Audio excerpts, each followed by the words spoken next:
Muchas gracias, señor presidente. Buenos días, señor Menú.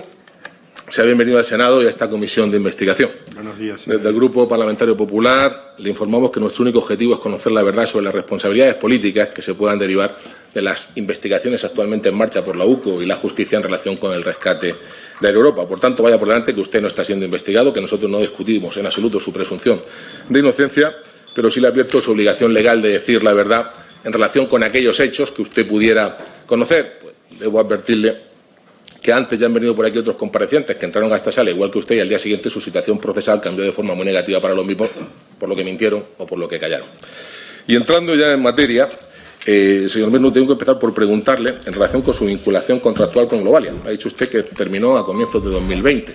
Sin embargo, le digo, según consta en su LinkedIn, usted fue director corporativo de Globalia de enero del 17 a febrero del 21 y que en febrero del 21 pasa a director de desarrollo comercial corporativo de Aboris, empresa dentro del mismo grupo, en donde está hasta febrero del 23, donde ya salta a Jumbo Tours. ¿Es correcto?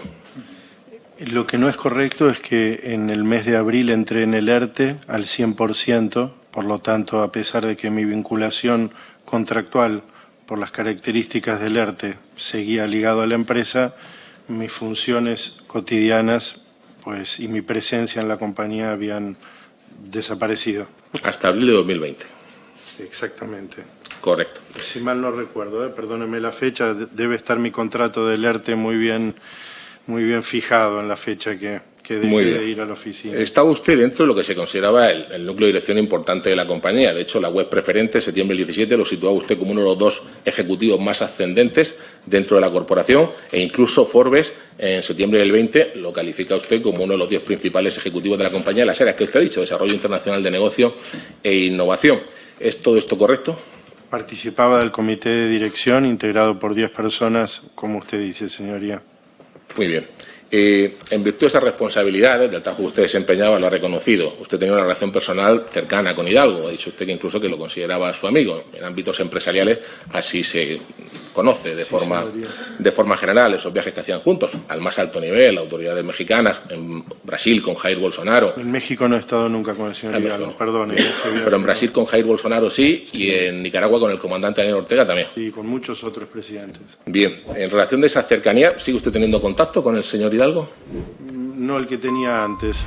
¿Sabe usted ahora mismo dónde está él? No, lo desconozco. Pero ¿cuándo fue la última vez que hablaron ustedes? En agosto, señoría. En agosto. En el mes de agosto. ¿Y sabía usted dónde estaba en agosto? Sí, me lo encontré en la Argentina, donde yo estaba pasando mis vacaciones con mi familia. ¿Y él le dijo que estaba allí trabajando, residiendo, de vacaciones? ¿Cómo estaba él allí? No, creo que estaba en un breve viaje de vacaciones, era el mes de agosto. Bien. Pero sí, Argentina es muy grande, imagino que contactaron ustedes para verse, no fue un encuentro casual. No, como le he dicho a otro senador, me he considerado y me considero su amigo y coincidiendo en un mismo país casualmente, pues nos hemos encontrado. Muy bien, gracias, señor. Por favor, señoría.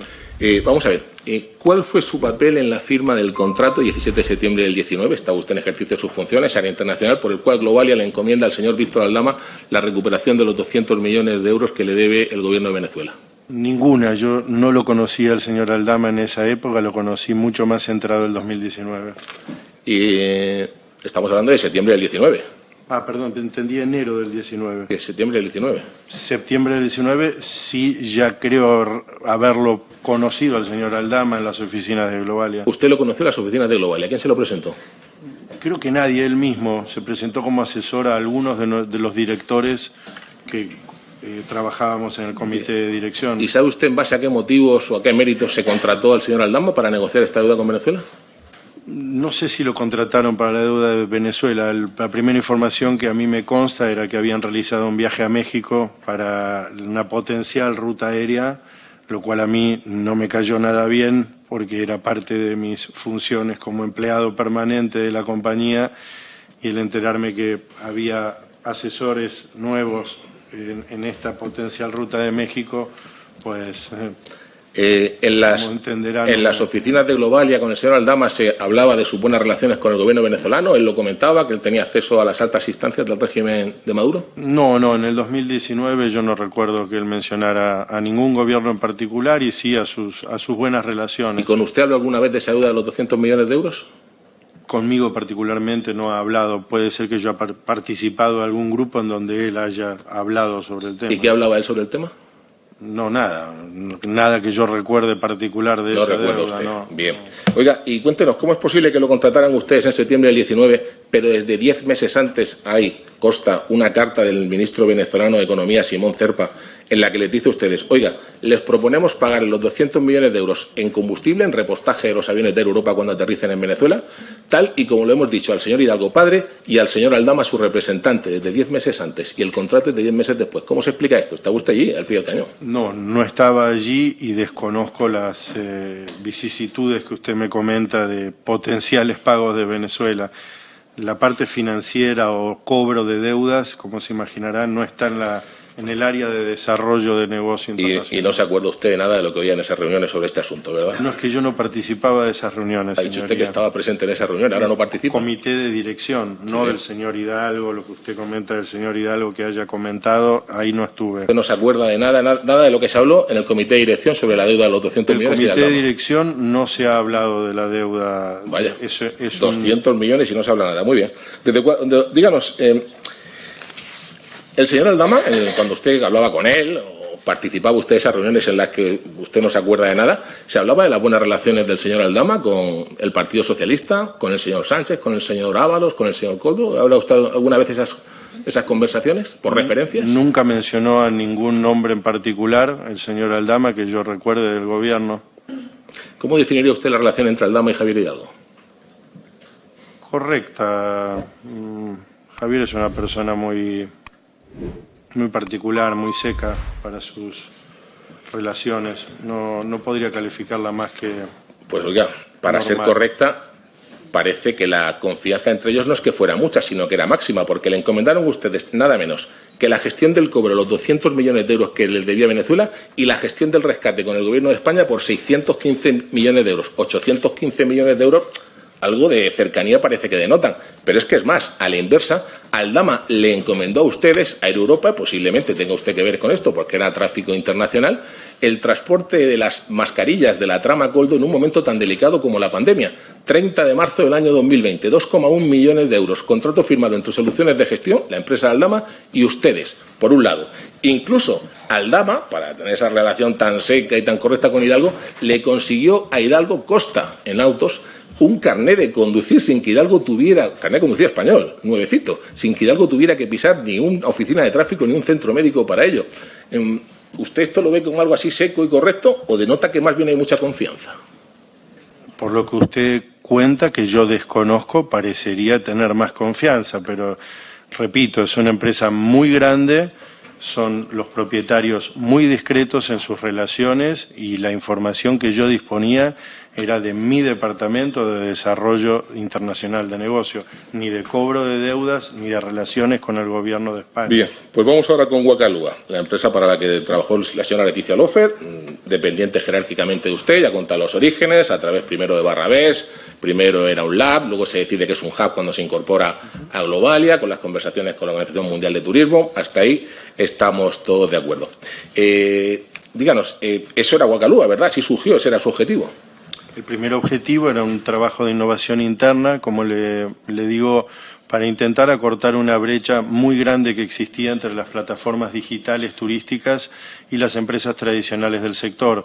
La idea de Javier, recién llegado a la dirección general del grupo, era poder invertir en innovación para poder acercarnos a las empresas grandes tecnológicas de turismo. Bien. ¿Y considera usted que la de Guacalúa fue una experiencia de éxito?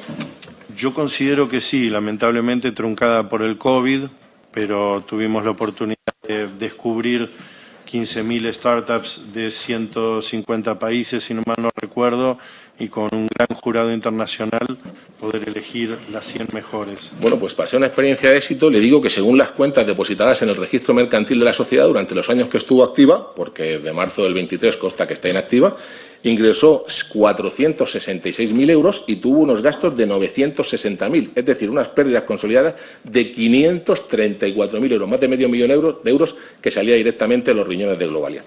E instalados en ese escenario de pérdidas, le pregunto ahora sobre las sorprendentes, a nuestro juicio, sponsorizaciones que no obstante hace Wacalúa, como por ejemplo la que realizan al Instituto de Empresa, a entidad gestora a su vez del Africa Center que dirige Begoña Gómez, empresa con la que ustedes firman un contrato de patrocinio el 17 de enero de 2020, estando usted todavía al corriente de todas sus funciones. Díganos, ¿cómo surge la idea de sponsorizar al Africa Center? ¿Es de usted, Hidalgo de Laufer, Aldama Barrabés, tal vez la propia Begoña que estaba siempre reuniéndose con empresarios para patrocinar sus actividades? Cuéntenos. Primero, cuanto a la facturación, yo considero que para invertir en innovación y crear estas plataformas globales se necesita mucho más dinero que el que usted ha mencionado y hay que entender como empresario que los primeros años es difícil llegar a un punto de break-even. No obstante, Wacalúa, como bien ha dicho, venía bien encaminada en ese sentido. Considero que ha sido un éxito truncado por el COVID. Y si no recuerdo la segunda parte, perdón, de su pregunta. ¿Quién tuvo la idea de sponsorizar al Africa Center a través de No fue nuestra idea. El Instituto de Empresas, su patronato, que colaboraban con la Organización Mundial de Turismo como partners, como tantos otros, nos ofreció su propia plataforma de innovación de startups en África, que consideramos que era muy positivo, porque no teníamos nosotros cubierta. ¿Quién dirigía el Instituto de Empresa en ese momento, cuando le hizo el ofrecimiento? Yo creo que el señor Juanjo Güemes. Muy bien, perfecto. ¿Quién llevó a cabo las negociaciones del patrocinio entre ustedes y el Africa Center? ¿Qué personas intervinieron para la firma de ese contrato? El contrato constaba de un patrocinio de 10 billetes de avión, si mal no recuerdo, para el uso de la relación entre las startups. No ha sido esa la pregunta. Le estoy preguntando quiénes intervinieron en la negociación de ese contrato y posteriormente quiénes lo firmaron. Primero Wacalúa, o sea, Leticia y yo, la señora Laufer y yo, con la señora Felicia, y una vez acordada. ¿Felicia qué más? ¿Perdón? ¿Felicia qué más? El Attenberg, creo que se llama, discúlpeme que no Bien, recuerdo bien su apellido. Una gran profesional. Estuvimos con ella negociando los alcances del acuerdo. ¿Siempre fueron con ella las negociaciones? Sí, porque ella era la directora de la plataforma. Muy bien. Una chica muy preparada. ¿Y el contrato quién lo firmó? ¿Las firmas de quién son? Yo no lo firmé, señoría, perdón, porque yo no tenía firma en Globalia. Creo que debe ser el departamento jurídico correspondiente o los propietarios de la empresa. Oye, ¿no es más cierto que en las contraprestaciones se establecía que Wacalúa otorgaría 40.000 euros en total, dividido 25.000 euros en becas de investigación y 15.000 para viajes de avión, gastos de representación, etcétera? Si usted lo dice, yo no recuerdo el contrato. Yo creo que los 40.000 euros se pagaban solamente como intercambio de billetes. En ningún caso salía dinero de ese contrato de parte de Globalia, porque Globalia, todos los contratos que patrocina en su día a día es a través de intercambio, no con dinero, y si mal no recuerdo, el contrato no se ejecutó por el COVID, por lo tanto quedó totalmente trunco. ¿Y por qué razón se retiró Globalia del mecenazgo, nada más abandonar Begoña Gómez la dirección del Africa Center? ¿Por qué, si era tan buena idea, no continuaron con la misma? Se va Begoña y salen ustedes del mecenazgo. Eso lo desconozco. No sé cuándo se fue la señora Begoña, pero nosotros tratábamos con el Instituto de Empresa, no con la señora Begoña. Bien, vamos ahora con la relación de confianza que se generó entre ustedes y la mujer del presidente del Gobierno, que en palabras de la señora Lofer, su subordinada, se concretaba en que Javier Hidalgo tenía línea directa con Begoña Gómez, o incluso que entre ellas dos tenían un trato muy cercano. ¿Tenía usted también ese mismo tipo de relación con ella? La señora Gómez es una persona con un trato cercano. Yo en esa época estaba viviendo el nacimiento de mellizos, que perdimos uno con mi señora, y ella se mostró muy cercana, la recuerdo especialmente en un momento doloroso, mandándome, por ejemplo, un mensaje de apoyo en un momento muy difícil de mi vida. Si eso se refiere a que es una persona cercana y empática, pero no mucho más. ¿Ha tenido usted más contactos con Begoña Gómez desde que salió del Grupo Globalia? No, nunca, señoría. Bien. Ha dicho usted antes que estuvo reunido con Begoña Gómez, cree que 4 veces. Le pregunto, ¿estuvo usted en la famosa reunión de San Petersburgo junto con Aldama, Hidalgo y Laufer y la señora Gómez, sin la presencia de los escoltas de la primera dama? En San Petersburgo participamos de una conferencia internacional En mi mesa estaba sentada la señora Felicia, que era la directora del Africa Center. Al término de la cena me presentó a la señora Gómez como colaboradora, trabajaba con ella, y unos minutos más tarde, junto con otras delegaciones, pasamos al lobby del hotel, en donde conversamos y pude presentarle a Felicia, a la señora Gómez, al señor Hidalgo y a la señora Laufen. Bien. ¿Y estuvo usted también con ella en la reunión, en el viaje a Georgia, al que también fue Aldama? No recuerdo que la señora Gómez participara de ningún viaje. La señora Lofer se ha dicho que estaba la señora Gómez. No. ¿No? Perdóneme, pero creo que es incorrecto. Bien. ¿Y en la presentación de Londres? Tampoco he participado de ese viaje. ¿Y en los dos encuentros que hubo en IFEMA con ocasión de Fitur 2020? He estado en IFEMA en 2020 y participé, sí, de la visita de la señora Gómez al stand de Huacalúa, en donde hicimos una foto, producto del acuerdo. ¿Y en algunas reuniones telemáticas posteriores ha estado usted alguna vez con ella? No, nunca, señoría. Bueno, ahora le voy a preguntar por una serie de cuestiones que, según usted, no vivió ya porque ha dicho que se había en abril de 2020, pero como estaba usted en el comité de dirección, debo preguntarle, a ver qué es lo que conoce sobre las mismas. Vamos a ver. Nos llama mucho la atención que después de varios meses de aparente relajación en la intensidad de los contactos, los mismos se reactivaran con fuerza de cara al verano de 2020. Curiosamente, justo cuando Hidalgo empieza a negociar con el Gobierno el rescate de la compañía. ¿Estuvo usted en algunas reuniones con las que Begoña fue a Globalia y estaba Javier Hidalgo de fecha 24 de junio o de 16 de julio en las oficinas de Globalia, esta última igualmente con Aldama presente? Sin confirmarle las fechas, puedo confirmarle que sí estuve con los equipos de Huacalúa y del Africa Center, manteniendo una reunión en los despachos de Globalia, y tratamos acerca de todas las startups que habíamos descubierto en los meses anteriores, que era el producto de nuestra colaboración. Entonces, vamos a ver, señor Menú, nos acaba usted por pasiva que desde abril ya no tenía contacto con la empresa, pero en el mes de julio sí estaba reuniéndose con Begoña Gómez y con el comité de dirección en Globalia. Claro, a pesar de estar en el ERTE, siguiendo siendo empleado, cuando te convocan para una reunión particular... Por tanto, no se desvinculó usted en abril, siguió trabajando cuando se le pedía que trabajara. Bien. Sí. ¿Y en la videoconferencia que tuvieron Hidalgo y Begoña el 24 de julio? No, señoría, no. ¿Ha estado usted en alguna reunión junto con Barrabés y Begoña? No, señoría. Pues mire, fueron varias las reuniones entre Hidalgo, Begoña, Aldama, también estaba Barrabés, todo lo que le digo consta en investigaciones que ha hecho la UCO. Y le digo todo esto porque para nosotros son reveladores dos datos. Por un lado, porque efectivamente se ve en esas conversaciones, esas reuniones grabadas, que el contacto era muy cotidiano y que es cierto lo que le decía la señora Lofer del hilo directo y del trato cercano que al menos tenía su jefe con la esposa del presidente del Gobierno. Y por otro, porque nos llama mucho la atención el que, una vez ya acordados entre finales del 19 y principios de 2020, los patrocinios de Huacalúa y las actividades del Africa Center, de repente se reactivaran de nuevo las reuniones entre ustedes justo al comienzo del verano de 2020, casualidades de la vida, cuando se comienza a tratar del rescate de Globalia. Y yo le pregunto, porque esto es una cuestión que a nosotros nos llama mucho la atención.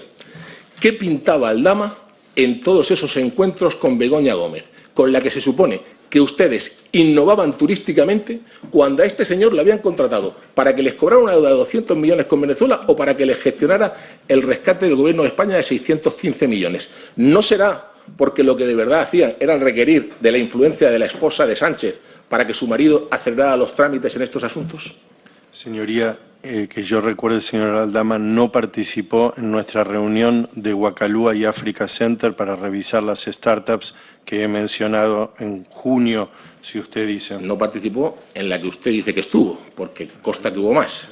Bien, porque a nosotros, señor Menú, en las demás no he la impresión que nos da a nosotros y a mucha gente es que esto era un quid pro quo. Ustedes le patrocinaban sus actividades a Begoña y ella y sus socios, Aldama, Barrabés, lo que hacían era abrirle las puertas del Gobierno de España a otros gobiernos amigos, como el de Venezuela, para gestionar sus asuntos. Por cierto, que se lo han preguntado antes, pero le insisto yo, hablando de otros gobiernos amigos como el de Venezuela, en ningún momento, lo que usted llevaba a las relaciones internacionales, ¿les comentó a ustedes, Aldama, o oyó usted que comentaba en alguna reuniones del comité de dirección la visita de la señora Delcy, famosa al aeropuerto de Barajas, en la que estuvieron Ábalos y Aldama recibiéndola? No, señoría, jamás he oído ninguna posición del señor Aldama respecto a ningún viaje de ningún integrante del gobierno de Venezuela. Y no del señor Aldama. ¿Alguien del comité de dirección alguna vez comentó, nos ha dicho Aldama que venía de Elche a ver si sacamos adelante lo de los 200 millones? Nunca. Nunca, señoría.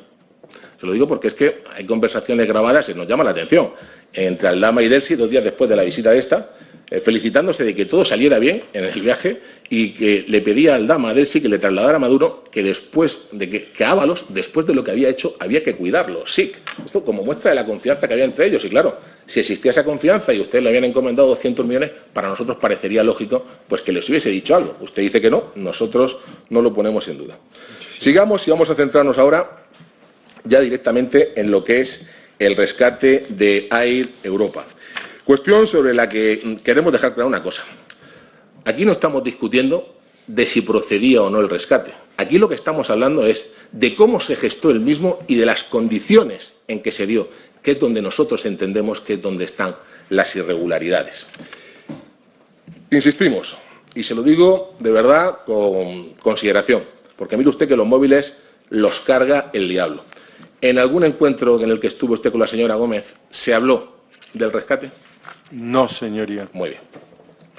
Sin embargo, lo que es cierto es que tenían ustedes contratado al Aldama, tenían ustedes una iguala, 12.100 euros mensuales desde finales del 19, para que, entre otras cosas, se encargara de la gestión del rescate. Le estuvieron ustedes pagando religiosamente sus mensualidades en abril los primeros 6 meses de forma conjunta, luego en mayo, a finales de mayo, día 18, llega la primera ayuda del Gobierno, el aval del ICO de 140 millones, les pagan junio, les pagan julio, les pagan agosto, justo 3 días después de que el Gobierno anunciara en nota de prensa que empezaban las negociaciones para el rescate, y a partir de ahí se produce un parón, un patrón de 3 meses fruto del enfado de Hidalgo. Y simplemente le digo lo que se trasluce, lo que se ve en las conversaciones que han sido intervenidas.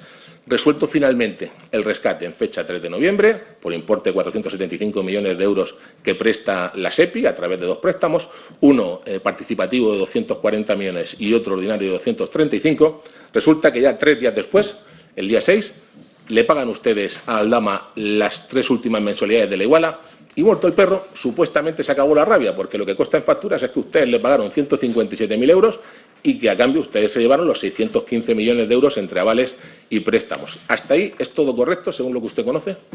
Lo desconozco. Como director de Desarrollo Internacional, no estaba yo en el día a día de ningún tipo de préstamo, ni asunto financiero, ni jurídico de la compañía por la propia naturalidad de mi cargo, señoría. Bien, y ahora yo le pregunto, y usted me dice si lo sabe o no, ¿no es más cierto que lo que tenían pactado en Globalia con el señor Aldama era que, aparte de la iguala, tenía una prima de éxito de 4,5 millones de euros si la operación salía bien, y que el señor Aldama se la estuvo requiriendo a ustedes el cobro, y que incluso estuvo negociando con Hidalgo padre el cobrarla en propiedades en la República Dominicana? Lo desconozco, señoría. Jamás se me compartió una información de ese tipo. Bien. ¿Ha estado usted alguna vez en la República Dominicana trabajando para Globalia? No, trabajando no, he estado de vacaciones con mi familia. Por tanto, no ha tenido usted ningún tipo de contacto profesional, ni allí con Aldama, no, ni por supuesto con nadie del Gobierno. Ni con el Gobierno de Dominicana, ni con el señor Aldama. No, con nadie. Muy bien, pues hasta aquí los números del rescate. Pero vamos ahora con los hechos, es decir, con quiénes intervinieron en el proceso y a cómo se desarrolló el mismo hasta conseguir unos objetivos que solo podemos calificar como extraordinarios a la vista de los resultados, porque las investigaciones de la UCO se desprende que tuvieron participación directa en los mismos las siguientes personas. El 1, también conocido como Pedro Sánchez y de ocupación presidente del Gobierno. Y luego, este grupo de ministros. El jefe, apodo de Ábalos. La de Hacienda, más conocida como Nadia Calviño. Y la señora Montero, a la sazón responsable última de la SEPI. Y en trámites de averiguación, hasta el punto donde pudo llegar o no, la participación también de la vicepresidenta Teresa Rivera. Y junto a esos actores principales del Gobierno que aparecen en las grabaciones, otros secundarios también de lujo. El entonces secretario de Estado de Transportes, Pedro Saura, el presidente en funciones de la SEPI, Bartolomé Lora, y el todopoderoso asesor ministerial, Coldo García. Eso en lo que respecta a la parte del Gobierno, que por parte de la empresa ya sabemos que estaban Aldama, Hidalgo y los archiconocidos Ábalos y Coldo, que cobraban de ambos bandos. Quedándonos por despejar la incógnita de doña Begoña. A nuestro juicio, con una participación más que segura, pero indudablemente estamos convencidos de que hasta que la UCO no lo diga, no se podrá demostrar su implicación en lo que sería una quinta imputación después de las 4 que ya tiene encima por el asunto de su famosa cátedra. Díganos, señor Menu, ¿conoce usted alguna de las personas que le he citado del Gobierno? No, señoría, desconozco a todos los que han nombrado. ¿Jamás ha tenido contacto con ellos, ni telefónico, ni WhatsApp, ni correos? ¿Nunca se ha reunido, nunca los ha visto? No, señoría. Muy bien. Usted estaba en el ERTE, pero dice que volvía a la empresa cuando lo llamaban. ¿En alguna de esas reuniones que usted volvió, tuvo usted conocimiento de forma directa o indirecta, o alguna participación, en las gestiones del rescate? No, señoría. Recuerdo volver a una reunión específicamente para conocer las mejores startups de África y de Europa entre los 2 equipos que he mencionado. Pues a ver, vamos a dedicar los siguientes minutos, señorías, me van a permitir que dedique unos cuantos minutos a leer una serie de transcripciones de conversaciones de la UCO, a ver si a usted le puede sonar algo de lo que le digo. Constan en los informes de la UCO y en el auto de la Audiencia Nacional. Y cuando termine, seguimos hablando. Atentos, señorías, porque hay más de 20 mensajes entre el 8 de julio y el 27 de octubre del año 2020. 8 de julio, Aldama le dice a Hidalgo: hay sitio en el avión y quiere el jefe Ábalos que esté mañana en la reunión contigo y con Pino para comentar a la ministra Calviño que él ya lo ha visto y lo ve perfecto. Día 15 de julio, Aldama a Hidalgo: el rescate está resuelto y mañana a primera hora está el 1, Sánchez, y la de Hacienda, Calviño. Y está tomada la decisión de que se da, pero mañana, cuando esté con él, con Sánchez, te digo. 17 de julio, Koldo a Aldama: Sánchez ya ha llegado, está hablando con Nadia, Calviño, ya está aquí, voy enseguida. Respuesta a Aldama: ok, ven pronto que este otro, Hidalgo, está que se sube por las paredes. 16 de julio, Koldo a Aldama: después de la reunión con Calviño, Ábalos lo está arreglando, es una máquina, solo funciona bien bajo presión, hay que joderse. Horas más tarde, Aldama a Koldo: está todo solucionado, le acaba de poner el jefe Ábalos un mensaje a Javi Hidalgo que la ministra Calviño le ha dicho que la semana que viene está más tranquilo, parece que todo ha servido. 17 de julio, Aldama a Hidalgo: me dice Koldo que ya le ha llamado el 1, Sánchez, en cuanto sepa te digo, ha servido la llamada. 4 de agosto, Aldama a Hidalgo: el ministro Ábalos está en este momento con el presidente Sánchez en el Consejo de Ministros. Saliendo le cuenta la situación y nos llama incluso con el presidente. Ahora te veo. 8 de agosto, tras la publicación de la nota de prensa que antes te he citado del comienzo de las negociaciones. Aldama a Hidalgo: la financiación está muy cerca de hacerse realidad. Hablé con el jefe Ábalos, lo tenemos mejor que nunca. Respuesta a Hidalgo a Aldama: a ver cuándo reconoces que hay cosas que se hacen bien, imbécil, que mira que te cuesta. Perdonen ustedes los términos. Leo literalmente. 27 de agosto, Aldama a Hidalgo: el jefe Ábalos está en la SEPI con las otras 2, Calviño y Montero, para lo nuestro. 28 de agosto, Hidalgo a Aldama: nadie me contesta y Koldo se había comprometido a darme novedades que no llegan. 30 de agosto, Aldama a Hidalgo sobre Koldo: sí, me imagino que te habrá llamado porque le he llamado y me cago en su puta madre. Porque ya está bien de que nos tomen el pelo. Igual tú estás quedando mal con tu padre, con tu familia, con todo el mundo y ya la ves contigo porque parezco gilipollas diciéndote las payasadas que me dicen y ya estoy hasta el nabo. Ya le he dicho que arregla esto o se acaba todo. Tela. 31 de agosto, Hidalgo a Aldama: que había vuelto a hablar con Koldo, habían quedado en reunirse con Ábalos, Pedro Saurio y Bartolomé Lora y que la reunión se celebró enfrente de la casa del jefe Ábalos, a lo que Aldama respondió: sé que es difícil, pero estate tranquilo dentro del estrés, lo vamos a sacar adelante, ya verás. Respuesta a Hidalgo: mañana hablamos y nada, me ha dicho Koldo que estás tranquilo, que tal cual. 4 de septiembre, Aldama envía a Hidalgo en un pantallazo una conversación con Ábalos, en la que el conseguidor le pide al ministro que llame a Hidalgo, a lo que le responde: yo le dije a Saura, Pedro, que lo llamara, tras lo que le reenvió el siguiente mensaje de Bartolomé Lora: lo he llamado al mediodía y estamos hablando con su abogado para intentar cerrar la carta. Hemos quedado en seguir en contacto. 10 de septiembre, Aldama a la secretaria de Hidalgo: el rescate está aprobado, ya tenemos la carta de financiación. 22 de septiembre, estoy terminando ya, señoría, solo quedan 3 mensajes. 22 de septiembre, Aldama a Hidalgo: amigo, por favor, déjame ayudarte, puedo resolver la situación, confía en mí. Dile a Ramiro Campos, de Globalia, que coordine conmigo, que él lleva el tema SEPI, yo me encargo del resto con los ministros y sacamos esto adelante. 29 de septiembre, Aldama a Hidalgo: llámame, estoy con el ministro Ábalos y tienes que estar aquí el jueves. Te llamará Saura, Pedro, para estar aquí el jueves. Si quieres llamarme te cuento las condiciones, si no se las digo a Miguel Ángel Sánchez, director general de Globalia, y listo, ya me canso de perseguirte, no merezco que me trates así. Y por último, el 27 de octubre, una semana antes de saberse oficialmente que se aprobaba el rescate, Aldama se felicita ante Hidalgo de haberlo conseguido. Resalta: estoy llorando de la emoción, el peso que tenía toda la tensión, lo has conseguido, tu familia tenía que estar orgullosa, bla, bla, bla, bla, qué alegría más grande. El rescate se aprobó efectivamente el día 3 de noviembre y se hizo oficial el día 11. Díganos, ¿tuvo usted algún tipo de conocimiento de estas conversaciones, siquiera por referencia? ¿Supo usted de todas las dificultades que se estaban produciendo en el rescate? ¿Supo usted el intento del Gobierno de solventarlas a mayor celeridad en algún momento? No, señoría, desconozco el tenor de los mensajes privados que usted menciona. Muy bien, señor Menú. Pues sabe, le voy a decir lo que pensamos nosotros.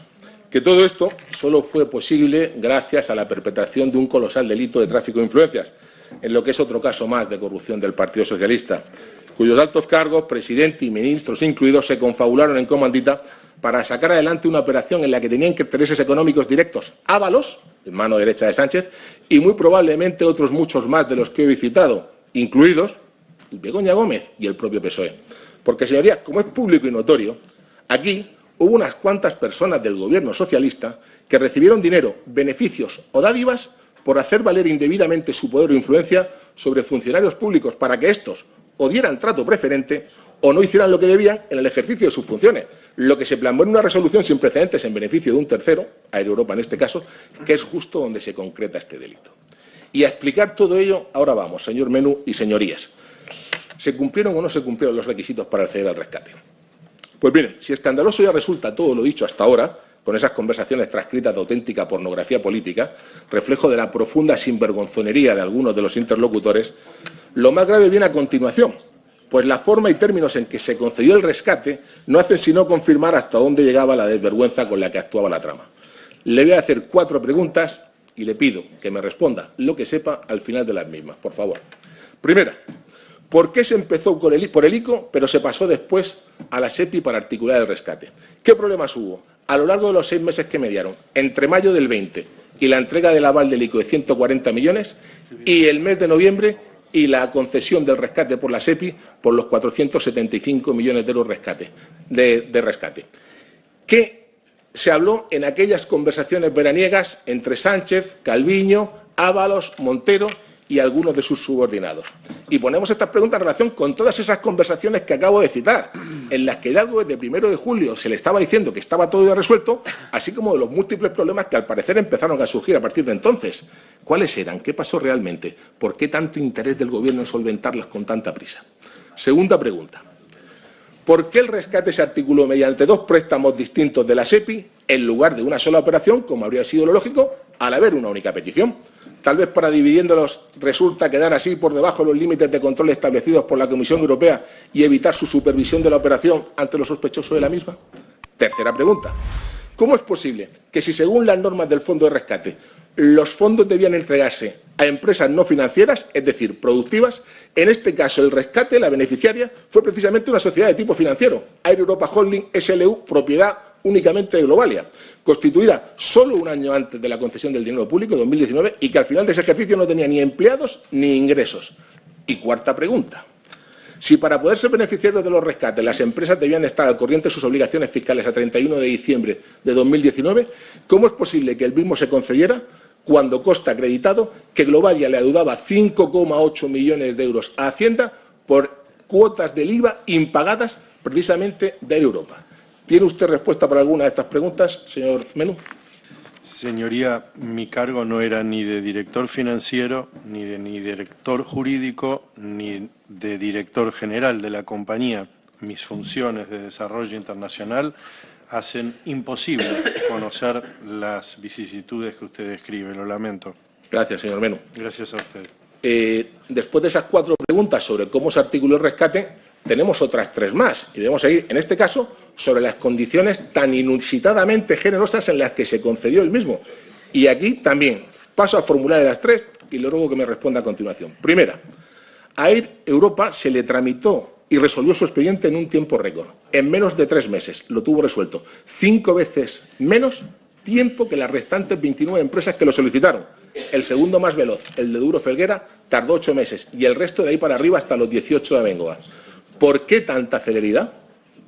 Segunda, el importe de los 475 millones del rescate fue de largo el mayor de los otorgados por el fondo. Nada menos que el 20% de todo lo finalmente concedido, mientras que el 80% sobrante se lo repartieron entre las 29 empresas restantes. ¿Por qué tanta generosidad? Y tercera, las condiciones homologadas en los rescates de la SEPI otorgaban 2 años de carencia a cada compañía para comenzar a devolver el principal de los préstamos. Pero a Europa se le dio más que nadie el plazo de 6 años, de forma que hasta 2026 solo pagará intereses. ¿Por qué, de nuevo, tanta esplendidez? Y estas 3 preguntas van de la mano de la absoluta falta de transparencia de la que está haciendo gala el Gobierno desde febrero de 2021. 45 meses, señorías, que llevamos esperando que el Gobierno nos dé traslado de este expediente, haciendo caso omiso no solo a nuestras peticiones y a los de particulares, sino al propio Consejo de la Transparencia. ¿Saben qué es lo único que ha respondido el Gobierno hasta la fecha? Se lo digo. Un irrisorio: expertos independientes informaron de forma clara y objetiva que la ayuda concedida cumplía los requisitos, acompañado de un vergonzante: no se pueden facilitar esos informes porque se trata de información reservada, de dinero público, claro. No hay pudor, señorías, pero tampoco la más mínima vergüenza. ¿Puede usted contarnos algo sobre esto, señor Menú? Señoría, mis recuerdos de esa época es de una tragedia en nuestra industria, tanto del transporte como aérea, en donde todas las semanas y todos los meses parecían las aerolíneas quebrar. Y mi recuerdo es muy triste, de mucha angustia, de no saber cómo en lo personal iba a salir adelante yo y sacar adelante mi familia. Al no ser un experto en finanzas, ni mucho menos, ni tener trato con gobiernos de rescates o préstamos, mi desconocimiento es total en cuanto a si los pormenores del rescate eran buenos, malos para el Estado o para la compañía. Mi conocimiento es limitado en esas áreas. Discúlpeme. Gracias, señor Menú. No estamos discutiendo si procedían o no los rescates, vuelvo a reiterar. Hubo 30 empresas que optaron a rescates. Lo que estamos hablando es de cómo se gestó el rescate de Air Europa, si hubo trato preferente, y de las condiciones que se le dieron a Air Europa, si hubo condiciones mucho más ventajosas que las del resto de empresas. Eso es de lo que estamos hablando en esta comparecencia. Le voy a hacer un último tema, señor Menú, todavía tenemos tiempo suficiente. No sé si usted tuvo, por lo que nos ha dicho el ERTE, el 15 de diciembre del año 2021 se firmó un contrato entre la Sociedad Pública Estatal Correos y Aboris, mercantil del Grupo Globalia, por el cual se ponía en marcha la sociedad Correos Cargo, que tenía por objetivo trasladar mercancías entre Latinoamérica, Europa y Asia. Este contrato se caracteriza porque tiene una serie de cláusulas o de condicionantes que nos llaman mucho la atención. Por ejemplo, que los beneficios se distribuyeran de forma variable, pero, cláusulas estas, si había pérdidas, las asumía íntegramente Correos, no perdía nunca Globalia. Un contrato que además se formalizó con una adjudicación directa, sin que saliera concurso, que se hace en una época en la que Correos está perdiendo cientos de millones de euros cada año, justo con el señor Serrano, íntimo amigo del presidente Sánchez y su antiguo jefe de gabinete, preside la empresa, y en el que no alcanzamos a comprender cómo se mete en una operación de tanto riesgo, que al igual que en el caso anterior, no sabemos cuántas pérdidas hubo, pero en el foro se habla de decenas de millones de euros. ¿Tuvo usted algo que ver, señor Menú, con esta operación? No, señoría. Cuando entré en Aboris, entré junto con Guacalúa como parte de la venta de las empresas del Grupo Globalia, y mis funciones dentro del Grupo Aboris, una vez más, se referían a la innovación y al desarrollo internacional de negocio.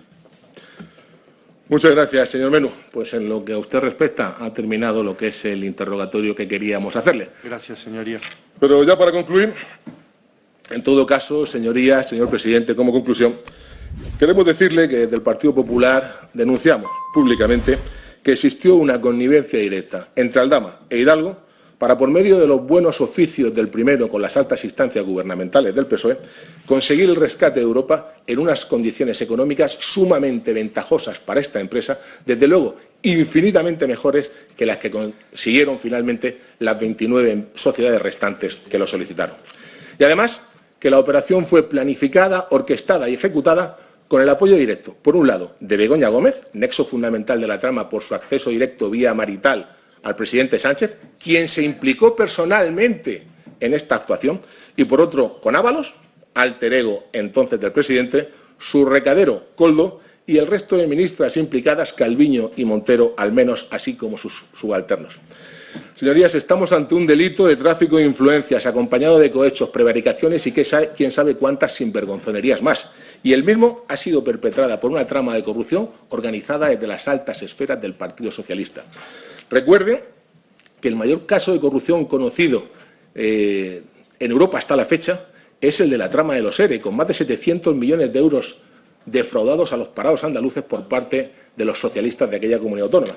Simples migajas ante las correrías de esta nueva trama del PSOE Sánchez, con al menos las siguientes investigaciones judiciales abiertas a día de hoy por caso de corrupción. Mascarillas, 800 millones. Air Europa, 615 millones. Hidrocarburos, 185 millones. Adjudicaciones de Adif, decenas de millones. El hermanísimo David, millones. La esposísima Begoña, cientos de miles. Casos que en su conjunto suman más de 1.600 millones de euros de dinero público, una parte de los cuales ha ido directa al bolsillo de unos cuantos sinvergüenzas. Busquen, comparen y si encuentran algo semejante, díganlo y denúncienlo. Y si no, Pedro Sánchez dimisión, elecciones generales ya. Muchas gracias. Muchas gracias, señor